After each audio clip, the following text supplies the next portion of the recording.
J'ai commencé les humanités classiques africaines avec une structure qui avait été créée par des Camerounais à Paris, dans le 12e arrondissement, qui est la Siva Serva. Et notre cher professeur Doukaya, c'était lui qui enseignait donc à l'époque à l'Institut.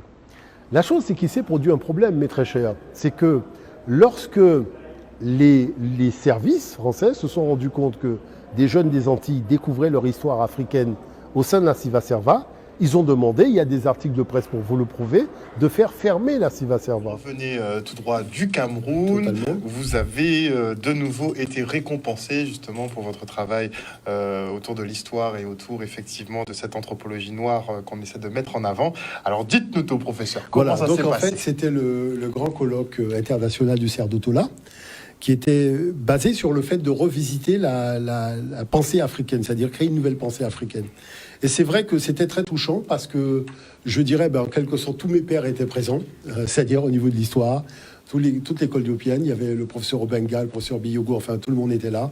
C'était vraiment très touchant parce que ça faisait pour certains quelques années qu'on ne s'était pas vu. Et c'est aussi le moment de faire le grand bilan de toutes ces années, parce que je tiens quand même à rappeler que Omotunde n'est pas sorti d'un chapeau. C'est que moi je suis parti faire mes études et très tôt je me suis rapproché au départ de la Siva Serva, qui était un institut d'histoire et d'études des humanités classiques africaines qui avait été fondé dans le 12e arrondissement par des personnes donc venues du Cameroun. Mais la chose qui est importante aujourd'hui, c'est que le désir de l'Omotunde, c'est celui qui revient vers ses racines, celui qui revient vers ses ancêtres. Parce qu'on a voulu le faire partir à son insu, mais il n'est pas rentré dans le traquenard.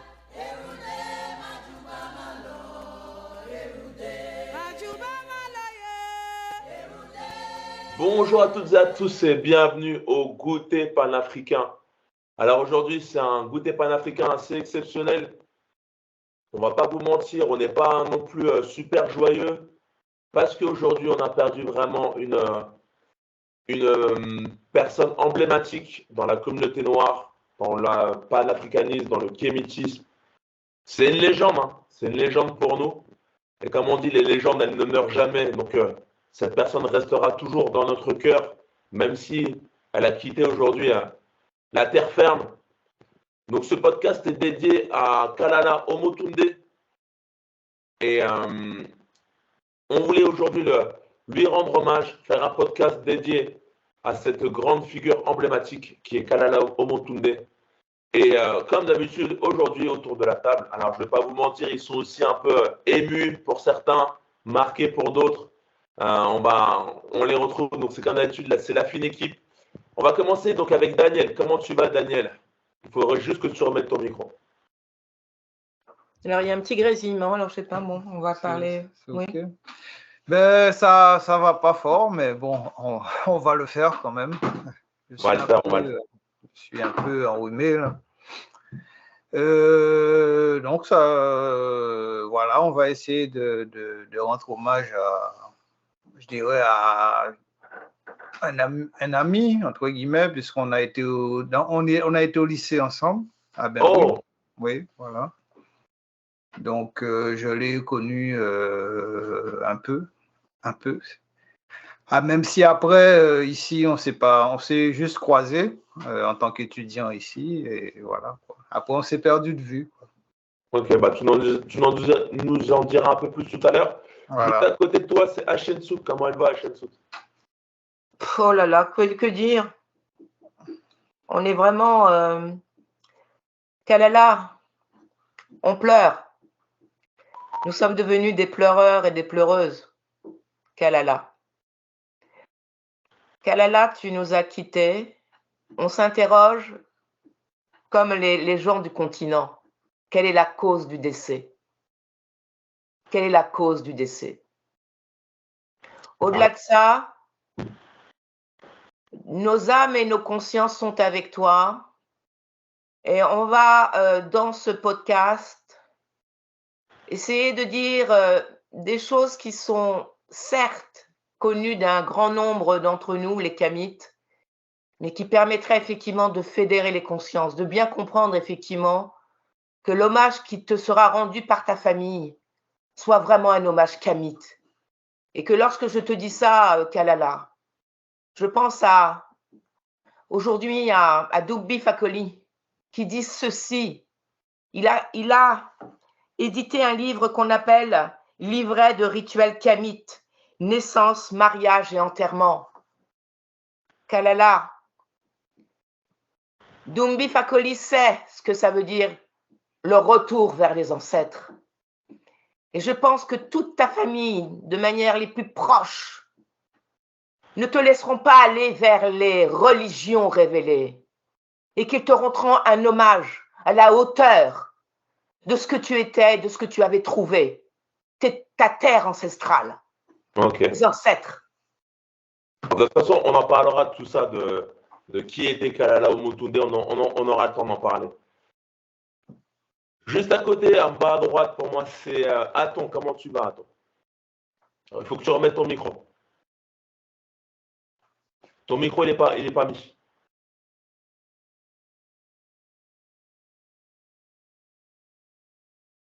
Alors, en attendant que tu mettes ton micro, je vais te dire, donc juste en haut à droite, c'est bon. Ouais, au TEP à tous. Moi, donc je voulais vous envoyer tout le TEP du jour. Moi, je suis très triste. Ce matin, ça pleurait comme pas possible, mais on est un guerrier. En tant que guerrier, on ne doit pas baisser les bras. On sait qu'on est en guerre. La guerre est perpétuelle. On perd souvent des soldats. Ça nous émeut. Mais pour moi, c'est un baobab qui s'en est allé. Le monde pleure actuellement le décès subi d'un défenseur de la culture d'origine africaine, Kalala Omotunde. Sa mort a été annoncée comme un coup de poing et de multiples fans, dont je fais partie, qui suivent à travers ses œuvres, ses applications dans le public. On peut parler d'Afrika Mat ou d'Anijar, un illustre professeur, un chercheur d'origine africaine, parce qu'on est tous africains, qui vient de déposer les armes suite à une crise cardiaque. On est touché, je suis touché, et puis plus particulièrement parce que ces instituts, on y a tous goûté un petit peu. Et voilà, quoi, je ne sais pas quoi dire d'autre, si ce n'est que je suis en larmes. J'ai été réconforté par 2 sœurs qui m'ont appelé tout à l'heure, et des frères qui m'ont appelé aussi, et ça m'a beaucoup touché, quoi. Voilà. C'est ce que je voulais dire, mais on est des guerriers, encore une fois. On tombe, on plie pas. Ces religions ne gagneront pas. On sait qu'on est dans la bonne voie. Tu nous as créés dans le bon chemin et on va suivre ton chemin. Voilà. Très bien. Et dernière personne. De l'école d'Urpienne. Très bien. Et la dernière personne, donc c'est juste en haut, c'est Thibaut Boud, d'Africains du Monde. Comment tu vas, Thibaut? Très très bien, je vais très bien. Ton micro, Thomas, ça grésille un peu. Donc oui, effectivement, aujourd'hui, nous avons une terrible nouvelle dans le monde scientifique et dans le monde du combat pour la vérité, la liberté et puis la prise de conscience et surtout l'éveil de conscience, parce que Kalala Omotunde a commencé un grand boulot de conscientisation qui a pris et qui a réussi du point de vue politique, puisque quand on voit le Mali aujourd'hui, quand on voit la Centrafrique aujourd'hui, je pense que son combat depuis plus de 20 ans a porté politiquement, a porté aussi économiquement, parce qu'il a été l'un des premiers à parler de la monnaie africaine, hein, la première monnaie africaine. Je crois qu'il a été l'un des premiers à évoquer ça et à le décrire depuis l'Égypte pharaonique. Et ça a été vraiment quelque chose de sublime. Donc aujourd'hui, je pense que le monde entier, le monde des savants, le monde de ceux qui aiment la culture, le monde de ceux qui aiment la vérité, ont perdu quelqu'un d'exceptionnel. Mais comme dans l'histoire africaine, on dit que ce n'est qu'un passage en fait. Ce n'est qu'un passage de témoin et que le combat va continuer à travers ses œuvres, ses ouvrages. Bien sûr, et ça on va en parler. Donc alors, on va faire un tour de table, ça va être des souvenirs que vous avez avec Kalala Omotunde. Je vais demander à Daniel, toi qui a démarré en disant que tu étais au lycée avec lui, et ensuite à Shensu. Comment vous avez rencontré Kalala Omotunde? Comment vous avez rencontré ce baobab, comme dirait Aton? Moi, je dirais même cette légende, ce personnage emblématique, comment ça a été la première rencontre et quel impact il a eu sur vous? Disons que, bon, j'étais jeune, hein, on était jeunes quand on s'est rencontrés, on était au lycée. Et déjà, il avait une certaine on va dire, un certain charisme. Excuse-moi, quand tu dis au lycée, c'est-à-dire c'était en France ou c'était en Non, Guadeloupe? c'était en Guadeloupe, Guadeloupe, ok. C'était le lycée Bainbridge. Donc, il avait déjà un certain charisme, et donc il défendait aussi les élèves auprès des profs et tout ça. Donc, il avait déjà cet aspect chez lui. Et donc après, on est parti, chacun a suivi après le bac, on est venu ici, on s'est croisés 2-3 fois, Châtelet. Et puis, mais bizarrement, chacun aussi, nous avons suivi le même chemin, mais différemment. Lui, bon, il a rencontré on va dire les sommités du kémitisme, alors que moi, j'ai plutôt connu quelqu'un qui était dans la tradition et qui m'a un peu enseigné certains aspects de la tradition africaine. Donc, Ok. après, bien sûr, j'ai connu, je suis tombé sur le livre de Cheikh Anta Diop. Et c'est comme ça que je me suis mis à l'égyptologie. Mais je ne peux pas dire que j'ai appris les médous des terres et tout ça. C'est bien après. Et c'est bien après que j'ai vu qu'il avait aussi pris cette voie-là. Et c'est ça qui m'a un peu... Ok. Alors, j'étais quand même assez fier, quoi. Puisqu'on était un petit groupe on n'était que 5 garçons dans l'école. Donc, chacun a suivi... D'autres, on les a perdus et puis on ne sait pas ce qu'ils sont devenus. Chacun a fait son chemin. Je voulais demander à Shensu, toi aussi à Shensu, comment tu l'as rencontré. Et surtout, en fait, en écoutant Daniel, c'est au début, il défendait les élèves, mais après, je pense qu'il a eu un déclic où il a rencontré ces sommités du kémétisme. Est-ce que tu as vu ce changement aussi dans Omotunde? Comment tu l'as rencontré? Alors, moi, j'ai connu Omotunde donc à Paris, hein, dans les fins d'années 90, début 2000, comme je le disais pour Dumbi. À ses débuts, hein, Kalala avait déjà l'idée donc de créer une école, de dispenser donc les enseignements donc qu'il avait pu tirer donc des ouvrages de Cheikh Anta Diop et de Théophile Obenga. Il est quand même un autodidacte. Et avec une force incroyable, une force intérieure donc qui le caractérise. Il a monté son école et moi je faisais partie donc de l'embryon et ensuite donc d'Africamat, etc., etc. Je l'ai suivi aussi lorsqu'il avait initié avec Ménébuc les visites au Louvre. Il était parmi les premiers. C'était vraiment très, très intéressant parce que on était vraiment des amateurs, hein. On était vraiment, comme le dit Aton, des guerriers. On avait tous l'idée donc de se protéger, de le protéger lui aussi, parce qu'il le disait souvent, il était plus ou moins repéré par les autorités policières. Et à la suite de ça, se sentant pas très bien, il avait déjà démissionné. Il avait pris le parti donc de partir en Guadeloupe. Il avait décidé de partir en Guadeloupe, mais avec une arrière-pensée, c'est d'être vraiment connecté donc à la terre mère, c'est-à-dire le continent que l'on appelle l'Afrique. Et régulièrement, il a été donc en Afrique. Il a été reçu par le Centre international de recherche et de documentation sur les traditions et les langues africaines, le CERDEO Tola. Il a œuvré au sein donc de cette association-là pour pouvoir connaître qui il était et pour faire avancer effectivement les études sur les langues africaines. Donc, on voit c'est quelqu'un de très éclectique. Il a le souci, comme vient de le dire Daniel, de se rapprocher des personnes.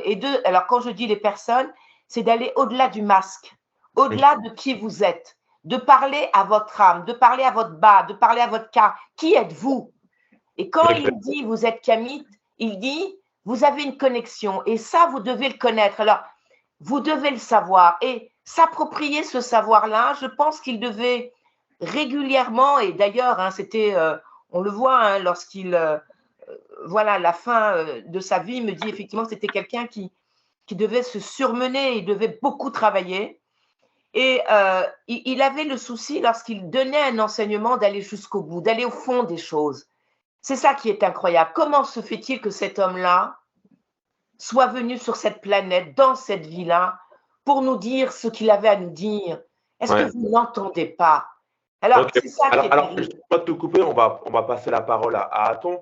Mais c'est vrai, comme tu dis, son enseignement était vraiment très, très, très bon et il a eu cette force de caractère de nous enseigner un savoir qui était limite enfoui, qu'on ne connaissait plus. Il a réussi à nous initier à la culture africaine ancestrale.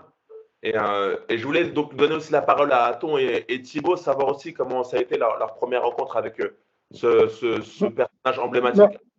Bah, moi c'est tout simplement, c'est Africamat qui me permet de connaître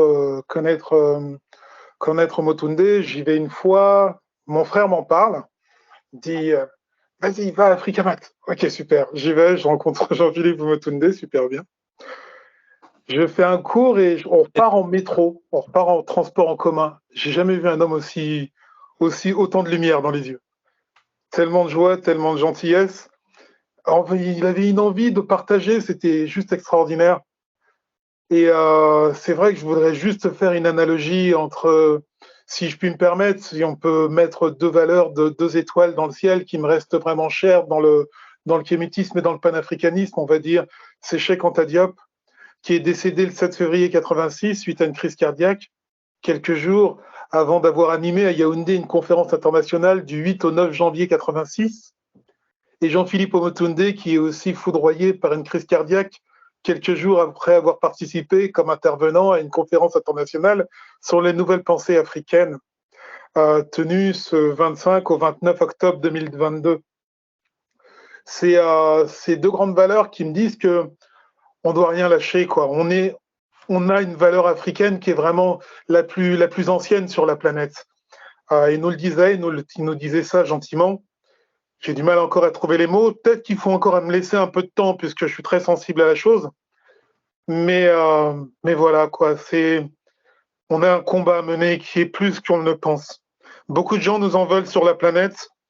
On n'a rien fait pour mériter ça, mais on va se battre avec la connaissance. Ces 2 personnes étaient des étoiles et on va leur rendre hommage. Voilà. Voilà, Aton, je sais que tu es un peu ému de sa perte et on est beaucoup ici dans ce cas. Dernière personne, Thibaut, toi aussi, si tu as un souvenir, ton premier souvenir avec le Kalala Omotunde avant qu'on passe sur une autre question, il faudrait que tu remettes ton micro. Oui, bon, le souvenir que vraiment je garde de lui, c'est quand il a commencé ses émissions sur 3A Télé Sud, sur Vérité et mensonge, où il décryptait un peu l'histoire de la Grèce et qu'il ramenait à sa simple expression, c'est-à-dire que la Grèce n'existe que par du mensonge et que par du préfabriqué, et que la réalité en elle-même, c'était plutôt l'Afrique, le berceau du savoir. Et après, il y a eu ces conférences à l'école d'Ulm.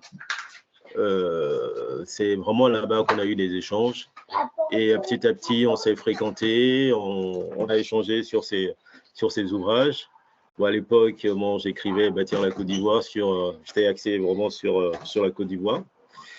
Et lui, il me parlait déjà de ce qui était l'histoire profonde des Grecs, des Africains et tout ça. Et il avait cette façon de communiquer, de transmettre un savoir à la base qui reste très savant, mais qu'il arrive à faire passer pour tout le monde.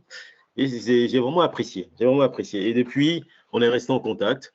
On est resté en contact avec Cam et tout ça. Et à tel point que récemment, avec l'histoire de Domi Fakoli, on l'a contacté pour savoir si effectivement tous les dons qui se passent par rapport à Domi Fakoli, par rapport à l'avocat, qui organise ça et comment ça se fait. Et donc, lui, il a dit non, ce n'est pas un souci particulier puisqu'il devrait aller au Mali, en fait. Il devait être au Mali, en fait, vendredi, au Mali, par rapport à Doumbia, faire une conférence en même temps et aussi soutenir Doumbia. Et puis, bon, voilà ce qui arrive ce week-end. Donc, c'est un ami de combat, c'est un ami aussi de la pensée, de l'écriture.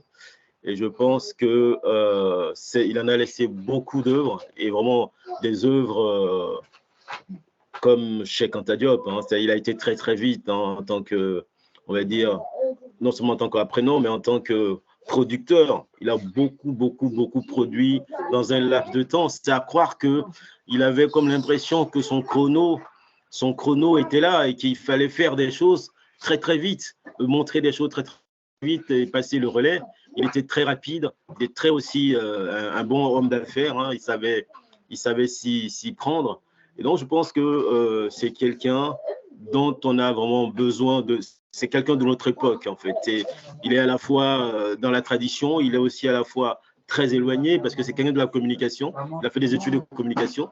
Donc, du coup, je pense qu'il faut que tout ce qu'il a laissé, on puisse poursuivre, continuer et faire en sorte que le combat soit toujours à la hauteur de ce qu'il a toujours fait. Et juste pour finir, c'est que ces derniers temps, il écrivait beaucoup sur l'histoire européenne en tant qu'africaine.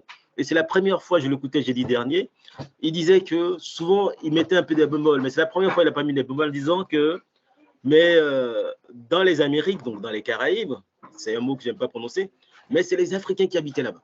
C'est la première fois qu'il a dit ça la fois dernière, parce que souvent, il dit non, il y a eu des fouilles au Brésil qui a prouvé qu'il y avait des Noirs et qu'on a trouvé des momies et tout ça. Mais là, pour la première fois, il a dit clairement qu'on ne peut plus s'amuser. Donc, il rejoignait un peu ton discours. Voilà. Et que c'est les Africains qui étaient là-bas. Donc, c'était vraiment intéressant. Ça marche. Alors, moi, je vais évoquer mon souvenir de Omotunde parce que vous avez tous un peu parlé de ça. Moi, c'est très simple. Moi, c'était dans les années 2000. C'est ma mère qui est une fervente de panafricanisme qui m'a fait baigner dans cette culture, qui m'a amené pour la première fois à une réunion. C'était à Africamat, si c'était les débuts, si je ne me trompe pas. Et au début, je me disais, mais où est-ce qu'elle m'emmène? J'étais un jeune adolescent, je pensais à autre chose, je me demandais qu'est-ce que c'était encore comme réunion, qu'est-ce que ça va être. Et j'arrive, déjà, je vois une salle remplie de personnes qui me ressemblent, des Kémites. Et il y avait M. Omotunde qui était là, qui allait faire sa présentation. Alors déjà, ce qui m'avait frappé, c'était ses yeux. Il avait des yeux, comme dit Aton, des yeux assez lumineux, des yeux marron clairs qui étaient très perçants. Et donc, je me suis assis à côté de ma mère et j'ai écouté sa réunion, ne sachant pas trop à quoi m'attendre. Et ce qui m'avait frappé, c'était déjà son éloquence, c'était aussi sa pédagogie, sa manière de faire transmettre son savoir de manière fluide et compréhensible pour moi qui étais un tout jeune. Ça m'avait frappé. Il m'a fait conscience aussi conscience que t'as beau être un noir. En fait, il m'a fait prendre conscience que j'étais un noir, mais surtout que j'avais un noir qui avait une histoire. C'est-à-dire que il y a une histoire kémite derrière nous, il y a une histoire aussi des Égyptiens, chose que je n'étais pas vraiment au courant. Et lui, il a réussi à poser les mots dessus. Et je me souviens aussi d'une phrase, il a dit faites attention dans la culture occidentale, dans le monde dans lequel on vit, le noir est toujours diabolisé.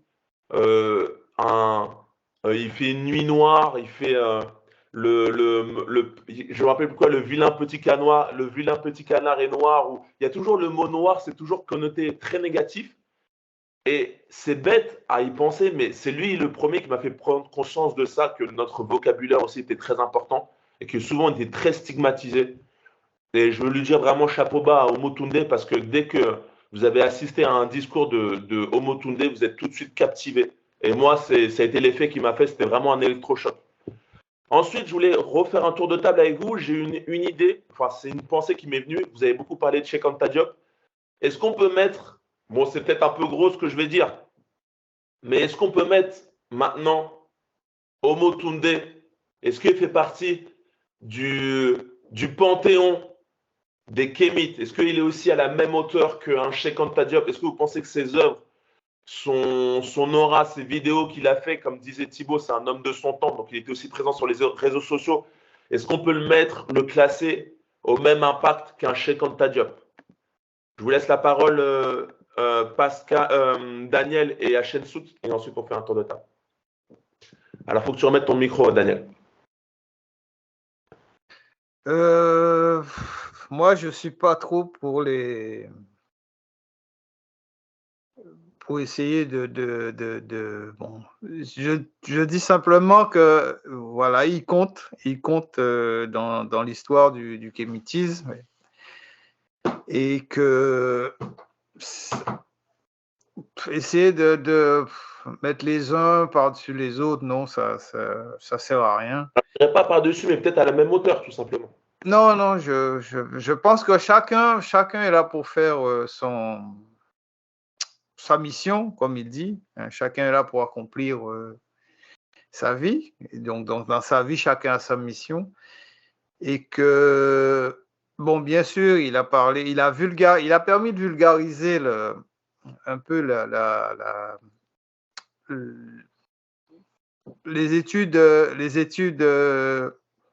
on va dire, pharaoniques, enfin, sur l'idée que l'on se fait de l'Égypte. Il a permis de démocratiser ça, parce que c'était finalement quelque chose qui concernait que les initiés, en fait. Hein. Parce que si tu ne sais pas lire les hiéroglyphes, ben, finalement, tu te retrouves de fait mis de côté, quoi. Et il a permis, à partir de cette histoire de l'Égypte, il a permis de parler de certains aspects qui sont peut-être plus en dehors des hiéroglyphes, sont peut-être un peu plus abordables. Et il a fait de l'histoire, en fait. De l'histoire, et qu'il a permis que l'éveil des Kamites, des Noirs, quoi, par rapport à ça. Je dirais que c'est Cheikh Anta Diop. Parce que moi, quand j'ai connu le livre de Cheikh Anta Diop, je me rappelle, j'ai lu ça toute une nuit, et quand j'ai fermé le bouquin, j'ai dit, OK, j'ai compris ce qui s'est passé. Et à partir de là, donc, toute ma quête a été d'essayer de comprendre. Okay. Voilà. Mais lui, il essaie de dépasser ça, et il essaie d'ancrer cette histoire dans l'Afrique contemporaine. Ouais, en fait, pour nous permettre. Anta Diop pour évoluer, en fait, pour aller encore plus loin. Oui, mais c'est-à-dire un peu sortir un peu l'histoire égyptienne du carcan, on va dire, des spécialistes, pour le mettre à la disposition du public, en fait, des gens qui sont les plus concernés par ça. Et donc, j'ai acheté deux de ces bouquins là, sur cosmogénèse et autres, et j'ai appris des choses par rapport à ce que je sais aussi, parce que ce que j'ai aussi appris. Et donc, voilà, c'est en cela. Mais il a aussi récemment, il était aussi quand même conscient que il fallait aussi parler de l'Afrique contemporaine et des problèmes, c'est-à-dire à partir de cette histoire un peu tragique, on va dire, de l'Égypte, puisque bon, vous avez tout, et puis finalement vous vous retrouvez dépossédés, et vous retrouvez les derniers. Donc à partir de là, il a essayé aussi d'enseigner, d'inculquer au public une certaine fierté d'être et d'essayer de dépasser. Ok, je vais donner la parole à Hachem Sout. Certain déterminisme, voilà. Vas-y, Hachem Sout. Oui, alors poser la question telle que tu viens de la poser, j'y souscris à 100%. À 100%, pourquoi? Tout simplement parce que la mort de ces deux grandes personnalités prouve que le travail est extrêmement chronophage. Elle demande beaucoup de force, beaucoup d'énergie. Il y a énormément de lignes d'opposition, hein, des contradictions à surmonter, qui fait qu'on y laisse sa santé. Ça prouve une chose. Kalala Omotunde, Nyosire Omotunde, est un très bon communicant. Il a su mettre à la portée de tous des savoirs savants, hein, extrêmement pointus, qu'avait développé effectivement Cheikh Anta Diop à la portée de tous et qu'aujourd'hui Kama fait en direction des enfants. C'est à tous les intellectuels, même Pierre Nilon l'avait dit, hein, il ne faut pas se contenter uniquement de bafouiller, il faut aller au-delà, c'est-à-dire que le fondement des humanités classiques ont été posés. Désormais, le combat continue, c'est-à-dire que la libération totale de l'Afrique passe par les 5 doigts de la main, les intellectuels, les travailleurs, les scientifiques, les politiciens font une nation et donnent un point. Et là, avec un point, on donne un grand coup de pied à nos ennemis et un grand coup de, voilà, à leur visage. Donc, je voulais dire une chose. On a tous été plus ou moins porte-parole de la souffrance. C'est vrai que la psychogénèse met en évidence que tous les kémites parlent à partir d'une souffrance. Cheikh Anta Diop, Omotunde et tous les autres disent dépasser leur ressenti.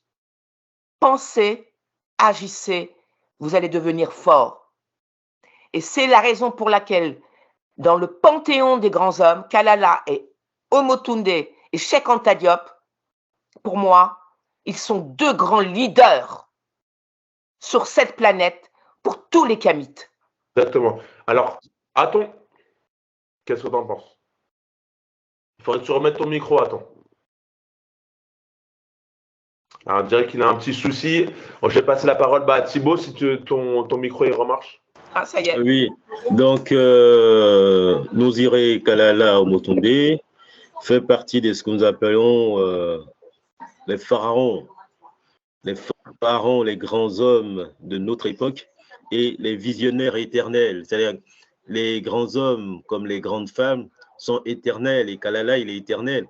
C'est un Imhotep de 2022 parce que il a beaucoup produit, non seulement de l'écrit, mais de la vidéo. Il a fait beaucoup de vidéos. Pour notre époque, c'est la vidéo qui marche. Il a fait beaucoup de vidéos. Il a fait une école. Il a fait beaucoup de conférences. Il s'est déplacé dans beaucoup de pays. Il s'est intéressé à plusieurs sujets, notamment à l'énergie au niveau de la Guadeloupe et de la Martinique, la nouvelle énergie gazière qu'ils ont mis en place. Il s'est aussi intéressé à tout ce qui est l'énergie solaire et tout ça. En fait, il a été très loin dans le savoir, tout en partageant avec tout le monde ce qu'il sait. Il a été aussi un traditionnaliste parce qu'il est parti dans les pays profonds, notamment au Cameroun, où il a eu 2 distinctions en tant que chercheur et en tant que combattant. Et il y a 2 semaines encore, on lui a décerné aussi ce trophée en lui reconnaissant pleinement son combat. Donc, Kalala, comme il le dit lui-même, hein, son nom, ça veut dire ce que ça veut dire. Hein, il revient, il est revenu vraiment pour édifier. Il nous a tous édifiés. Et donc, c'est 2 travaux différents entre lui et Cheikh Anta Diop, mais il est très, très en avance sur son époque. C'est-à-dire que ce qu'il a de plus, c'est que tu peux lire Kalala comme un journal et tu peux comprendre. Moi, je me rappelle de beaucoup d'amis qui me disaient que quand j'ai pris le livre de Cheikh Anta Diop, Nation nègre et culture, j'arrivais pas à comprendre. Et les gens qui me disent ça, c'est les gars qui étaient à un niveau très loin, maîtrise 2A et tout ça. Ils disent, mais j'ai pris le livre de Cheikh Anta Diop. Ah, c'était compliqué, j'arrivais pas, il me fallait plusieurs dictionnaires. Ouais, donc, je pense qu'il a compris qu'on ne pouvait pas rester au niveau très, très technique. J'ai compris aussi le travail de Cheikh Anta Diop parce qu'à son niveau, il fallait vraiment prouver à tous les scientifiques que lui, en tant que scientifique, il pouvait mettre sur la table, notamment le débat de 74 l'a prouvé, sur la table les preuves scientifiques de l'histoire de l'Afrique sans réellement de contradiction valable. Et que face à une vérité, on ne peut pas louvoyer. On ne peut pas louvoyer. Motunde, c'est exactement la même chose, sauf que Motunde, il parle à un enfant de 5 ans, il parle à un enfant de 3 ans, il parle à un jeune de 16 ans, il parle à une personne qui a 50 ou 70 ans. En fait, c'est quelqu'un qui est exceptionnel. Et la nature ne produit que de l'exceptionnel une fois tous les 100 ans. Hein? Et comme disait Cheikh Anta Diop, la nature ne passe qu'une seule fois sur un chemin. Elle ne repasse pas 2 fois sur un chemin. Mais ce qui est sûr, en tant qu'humain, il y a beaucoup de gens qui ont appris qu'il fallait absolument aujourd'hui s'armer, comme dit Cheikh Anta Diop, de science jusqu'au bout, parce que à formation égale, la vérité triomphe. C'est ce qu'on croise souvent dans nos conférences. Je me rappelle que la dernière conférence que j'ai faite sur l'esclavage, il y avait un professeur d'histoire qui faisait aussi partie de la conférence. Et à un certain moment, il avait préparé ses fiches. Il était obligé de laisser tomber ses fiches pour pouvoir répondre de façon, on va dire, instinctive à ma prise de parole. Et donc, je lui disais, mais on est en histoire. Lui disait que non, ça, c'est du mémoriel. J'ai dit, mais écoute, c'est aussi simple que ça. L'histoire, ce sont des faits. C'est la preuve de ce qu'on avance. Et dans quelle société on se trouve? Qu'est-ce que je veux dire par là? C'est qu'à un moment… Je vais donner la parole à Aton. Excuse-moi, Thibaut, je vais donner la parole à Aton. Ouais, je comprends. Juste pour finir, à un moment, il faut être sûr de son bagage intellectuel pour pouvoir faire en sorte que ce qu'on dit puisse être mis en pratique. Ok. Aton? Ouais, je vais faire court parce que je suis encore sous l'émotion. Thibaut a entièrement raison, un chef soute dit la vérité. On est tous dans le. Daniel est vraiment exceptionnel dans son dire, donc je vais pas faire surenchérir les valeurs qui viennent d'être dites. Moi, je me souviens. Moi, je vais simplement dire que il faut que le soleil se lève sur les Africains aujourd'hui. Comment ça se fait qu'en 2022, il y ait des humains qui encore ternissent l'image ancestrale de l'Afrique? C'est juste exceptionnel, alors qu'on ne choisit pas sa couleur de peau à la naissance. Ce que disait Omotunde il nous parlait de la volonté de puissance du peuple noir, la volonté de puissance. Il faudrait aujourd'hui commencer par l'affirmer, c'est en quittant ces religions musulmanes et chrétiennes, qui serait déjà un départ, comprendre son histoire. Thibaut parlait aussi d'une usine de géothermie qui était juste exceptionnelle en Guadeloupe, qui permettrait d'être le nouveau Qatar. Il n'avait pas pris simplement la connaissance du moment, il l'appliquait. Et il disait qu'au Cameroun, comment ça se fait qu'au Cameroun, vous avez des montagnes, mais la géothermie pourrait alimenter quasiment toute la région. Et en plus, former des ingénieurs pour demain. Puisque le pétrole de demain qu'il y a au Qatar chez les Arabes, ça va s'épuiser. Tandis que la géothermie, elle sera tout le temps là. La chaleur de la planète sera tout le temps là. Formons nos ingénieurs, armons-nous de science jusqu'aux dents. Il nous faut vraiment que la connaissance soit vraiment la plus ultime possible. Seul, avec ça, c'est avec ça qu'on ira vers l'avant. L'histoire de nous alimenter de nos choix. Armer notre paradigme, voilà tout. Alors, dernier tour de table, juste alors pour vous, le dernier mot pour Kalala Omotunde qui doit sûrement nous regarder de très haut. Et surtout, ce que je retiens, donc Kalala Omotunde, son rôle, ça a été de nous divulguer la connaissance. Maintenant, il faut agir, être des hommes d'action aussi, parce que la théorie, c'est bien, l'action, c'est encore mieux. Qu'est-ce que vous en pensez? Qu'est-ce que pour vous lègue Kalala Omotunde? Et si vous aviez un dernier message à lui donner rapidement pour terminer. Daniel, Hachensout, Aton et Thibaut pour terminer. Je vous laisse remettre le micro, Daniel.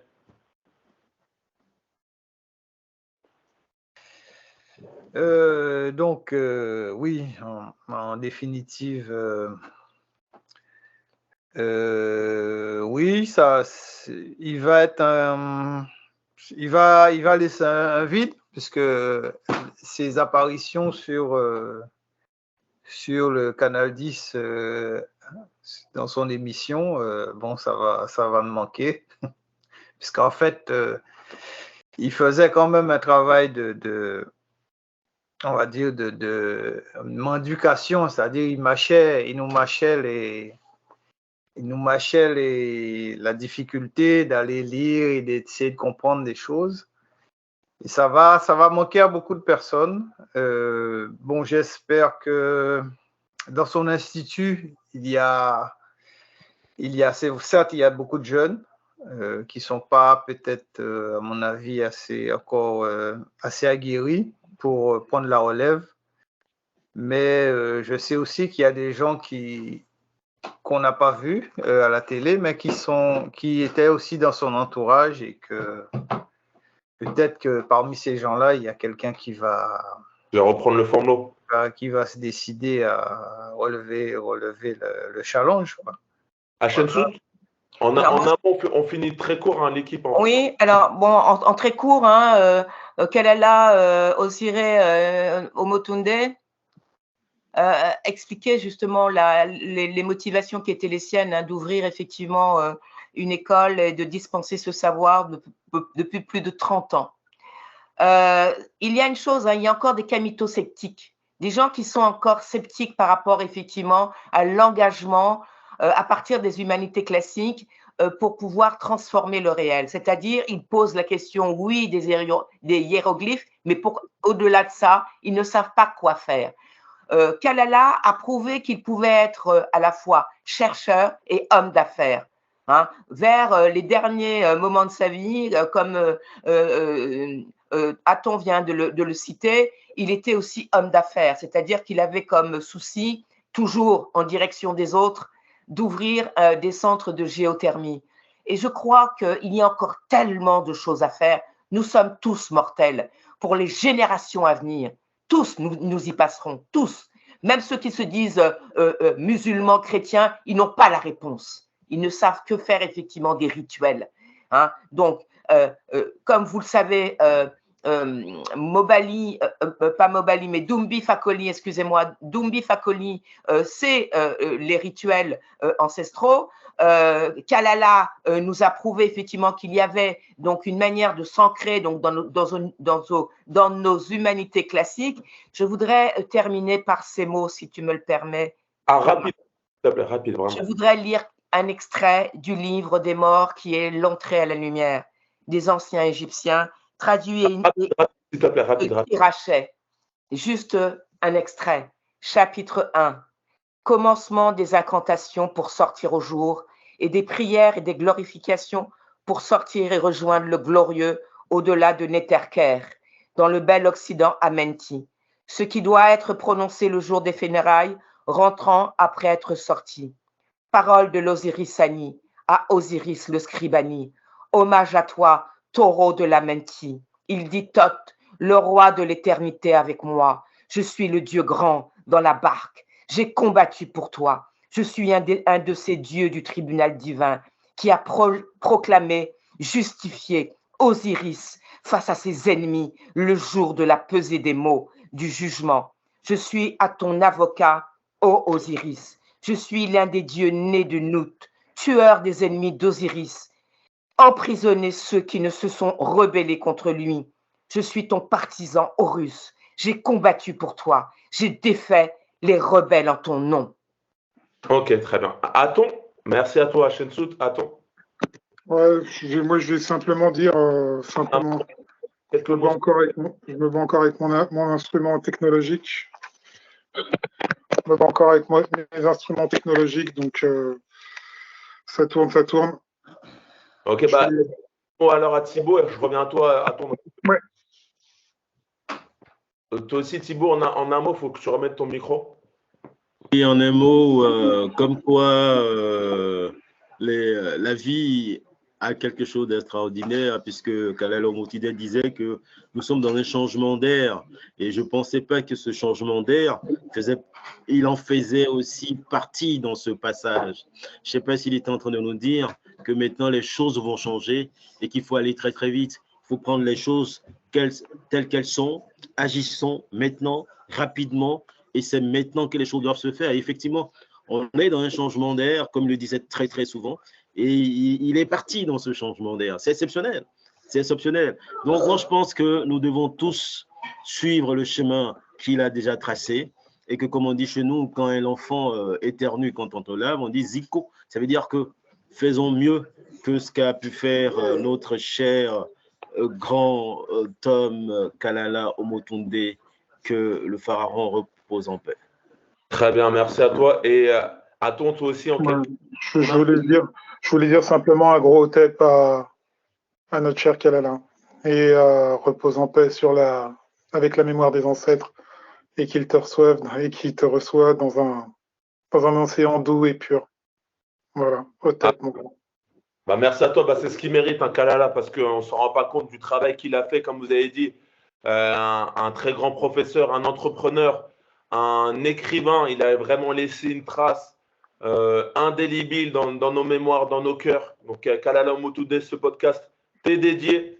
Merci à toutes et à tous d'avoir suivi ce podcast. Pensez à commenter, pensez à laisser vos messages dans la barre de commentaires, les messages pour Kalala Omotunde, vos souvenirs, etc., ce qui vous a marqué. Pensez aussi à vous fournir les ouvrages de Kalala Omotunde, qui sont des ressources inépuisables de connaissances sur la culture ancestrale africaine.